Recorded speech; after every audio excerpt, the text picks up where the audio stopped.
You will say, I will go up against a land of unwalled villages. I will go to a peaceful people who dwell safely, all of them dwelling without walls, and having neither bars nor gates, to take a plunder and to take booty, to stretch out your hand against the waste places that are again inhabited, and against a people gathered from the nations, who have acquired livestock and goods, who dwell in the midst of the land. Ezekiel 38:10-12. Only a Muslim leader who was inspired by Muhammad's annihilation of the Jewish Beni Kanuka, Beni al-Nadir, and Beni Qurayza tribes would see the invasion of the newly toothless Israel as a noble endeavor. In the context of jihad, however, the expedition makes perfect sense. From a religious standpoint, driving the Jews into the sea once and for all would qualify as the greatest of Islamic dreams. Anyone who's been to Israel lately, however, knows that it's not exactly a land of unwalled villages. The settlements that have been built into the occupied territories, I just choke on that phrase, it means the West Bank and the Gaza Strip, typically have sturdy fences around them, and they're not there to keep the Israeli settlers in. This is another indication that Israel will have by this time bargained away those lands for the promise of peace. Gaza Strip is gone already. A suicidal move, but one they'll have no choice but to accept. In recent years, the Israelis have actually been trying to make the entire country a walled village in order to keep the terrorists out. America, to our shame, has been insisting that they cease trying to defend themselves in this way.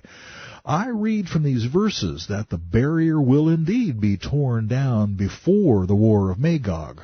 Whatever territory Israel will be reduced to by the covenant of many, Daniel 9:27, will be aptly described as a land of unwalled villages.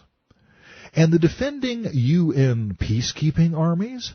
Any student of warfare knows that soldiers don't fight for political causes like they'll fight for their own homeland. Gog would much rather face UN troops than the IDF. Everyone knows what happens when the Israelis fight for their own land. They win. Besides, just as Muhammad himself never fought for religion, but only for money, sex, and power, there is now something, besides land, worth stealing in Israel. Gold, silver, you name it. Enough wealth has been stored up by the world's religions for their Temple Mount building projects to pay for the expedition several times over. And the prosperity the false peace has brought to Israel means there is plenty here worth stealing. It's a target-rich environment. Iran may sit on 10% of the world's oil reserves, but many of its allies are not so fortunate. They'll need some incentive. To quote a Muslim hadith, "Oh, the booty!" Therefore, Son of Man, prophesy and say to Gog, Thus says the foundation Yahweh, On that day when my people Israel dwell safely, will you not know it? Then you will come from your place out of the far north, you and many peoples with you, all of them riding on horses, a great company and a mighty army. You will come up against my people Yisrael like a cloud, to cover the land. Ezekiel 38:14-16. The far north reference, of course, was one of the factors that suggested Russia as the identity of Magog. But Tehran is almost as far north of Jerusalem as it is east, and several of Magog's allies, Meshech, Tubal, Gomer, and Togarmah, have been identified with Turkey or the Caucasus region, lands directly to the far north of Israel. The rhetorical question, "Will you not know that Israel is dwelling in safety?" implies a level of communications unheard of in Ezekiel's day. How could the events surrounding the Antichrist peace deal be hidden from anyone? It's certain that they'll know Israel is a sitting duck. But wait a minute, did I say peace deal? How could Gog even dream about invading Israel? His nation is among those who solemnly swore that they would abide by the terms of the peace treaty. Indeed, it is apparently Gog's prestige that sold the deal to Dar al-Islam. We're only a year into the accord's term, admittedly a guess, and there are no indications that Israel has done anything to breach the peace. What gives? You must remember the Islamic mindset when it comes to treaties. According to Muhammad's teaching and practice, any treaty with an infidel power may be broken if it's in the Muslims' perceived advantage to do so. Deals with non-Muslims are not binding. On the Muslims, that is. Americans, and in fact most of the Western world, laboring under the burden of their Judeo-Christian heritage, automatically assume that yes means yes and no means no, no matter who you're talking to. Oh, sure, there's a whole sub-language of diplomatic doublespeak in which, when it was said the talks were cordial but frank, it means the parties couldn't find a single thing they could agree on, but they stopped short of declaring war. But this kind of deception is in an entirely different league. Muhammad specifically instructed his followers to say peace until it's too late for anyone to do anything about their plans for war. One more thing. The passage mentions horses. Does this mean that modern weaponry will be non-existent when all this takes place? No, I don't think so, though many expositors would disagree with me. My guess is that Ezekiel just didn't have the vocabulary to indicate a Russian-built T-90C heavy tank with artillery and missile cannon capabilities. Even if Yahweh had shown him one, he wouldn't have known what to call it. Chariot doesn't quite do it justice, but Zeke did know the armored weapons platform of his day, the warhorse, state-of-the-art. It will be in the latter days that I will bring you against my land, so that the nations may know me, when I am hallowed in you, O Gog, before their eyes. Thus says the foundation Yahweh, you are he of whom I have spoken in former days, by my servants the prophets of Yisrael, who prophesied for years in those days that I would bring you against them. Ezekiel 38:16 and 17.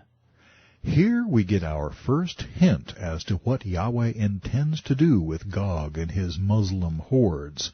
He says he will be made holy, that is, shown to be unique and matchless in the eyes of the world, and Gog's blunder will be the reason. It doesn't take a rocket scientist to do the math on this. Yahweh has promised to preserve Israel. Gog and his gangsters want to rub her out. The fight of the century? Hardly.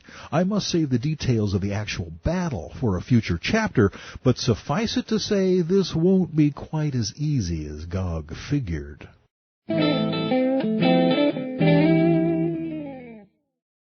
I mentioned that some of the likely players won't be Gog's overt allies. Let's take a look at who will protest the war of Magog. Sheba, Dedan, and the merchants of Tarshish, and all their young lions will say to you, have you come to take a plunder? Have you gathered your army to take booty, to carry away silver and gold, to take away livestock and goods, to take great plunder? Ezekiel 38:13. As I hypothesized in our very first chapter, the merchants of Tarshish are probably the commercial and financial interests of the Western world. All their young lions could include the governments and bureaucracies that feel like they can't make it through the day without throwing money, borrowed money, at every problem, real and imagined. This makes perfect sense in the light of what we have learned about the Illuminati. It seems the real power behind Western governments lies in the banks and industries to whom they have sold their souls.